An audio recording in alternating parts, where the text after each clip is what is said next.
14 फरवरी 2019 को देश में बड़ी घटना घटित होती है। पुलवामा हमला होता है जिसमें 40 जवान शहीद हो जाते हैं। इसे लेकर के जाने माने वरिष्ठ एडवोकेट प्रशांत भूषण ने मोदी सरकार को कुछ बातें याद दिलाई है।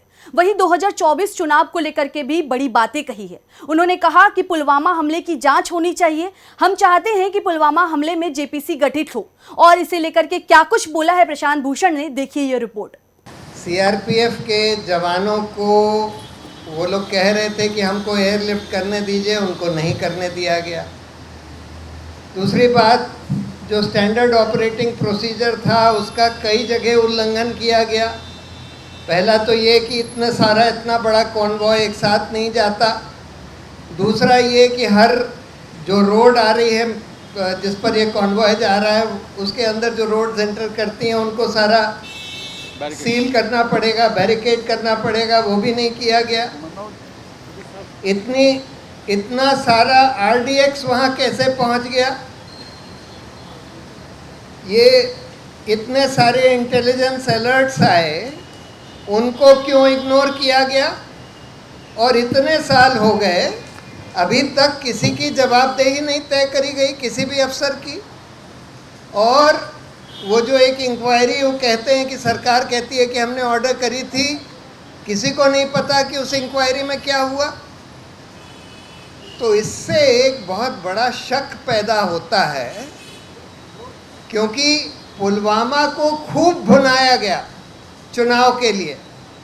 पुलवामा और उसके बाद बालाकोट किया गया और इसको खूब भुनाया गया चुनाव के लिए।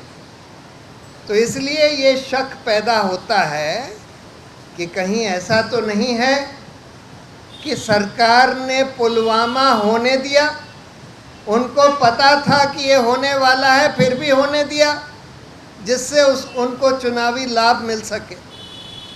और इससे एक और बहुत बड़ा शक पैदा होता है, क्या इस चुनाव के पहले, 24 के चुनाव के पहले भी ऐसा कुछ होने वाला है?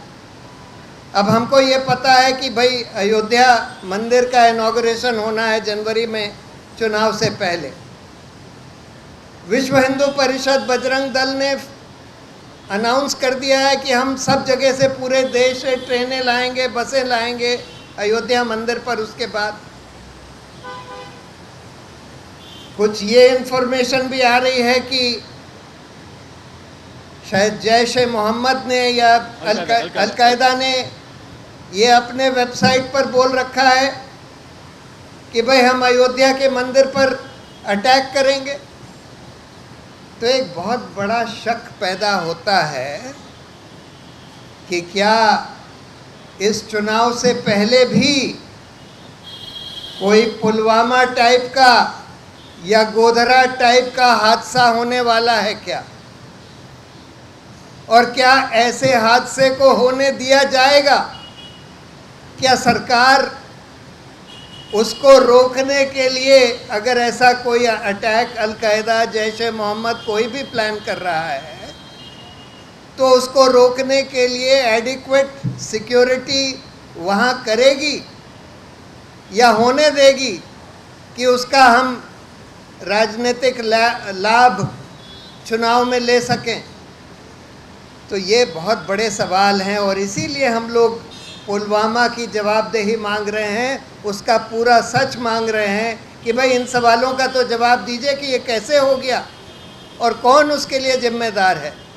ऐसा तो हो ही नहीं सकता कि इतने सारे आपने स्टैंडर्ड ऑपरेटिंग प्रोसीजर के उल्लंघन कर दिए, इतने सारे इंटेलिजेंस अलर्ट्स को आपने नज़रअंदाज कर दिया, इतना बड़ा हादसा हो गया कि 40 हमारे जवान शहीद हो गए और किसी की जवाबदेही नहीं तय होती और उल्टा कुछ अफसरों को वहाँ प्रमोट कर दिया जाता है।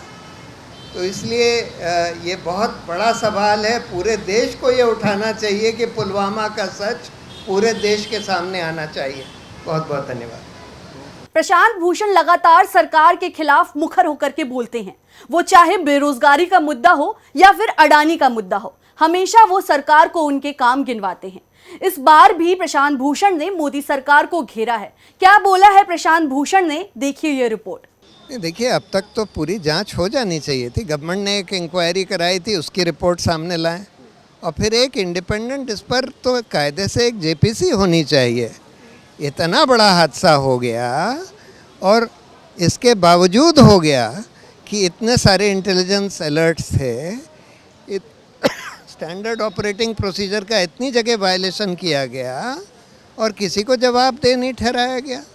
तो इससे तो ये लगता है कि भाई सरकार चाहती थी कि भाई ये हो जाए या इसको होने दिया गया, और इसलिए इस पर जेपीसी सरकारी कोई इंक्वायरी से फ़ायदा नहीं होगा।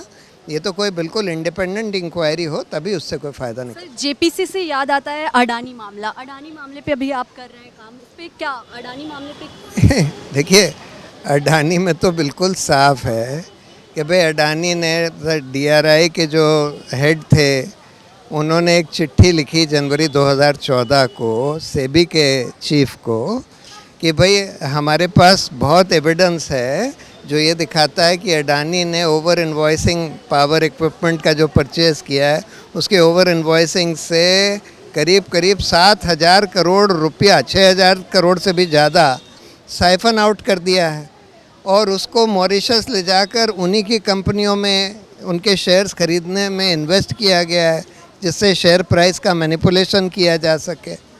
और यही बात हिंडनबर्ग ने अपनी रिपोर्ट में दिखाई और यही बात अभी OCCRP के रिपोर्ट में आई है।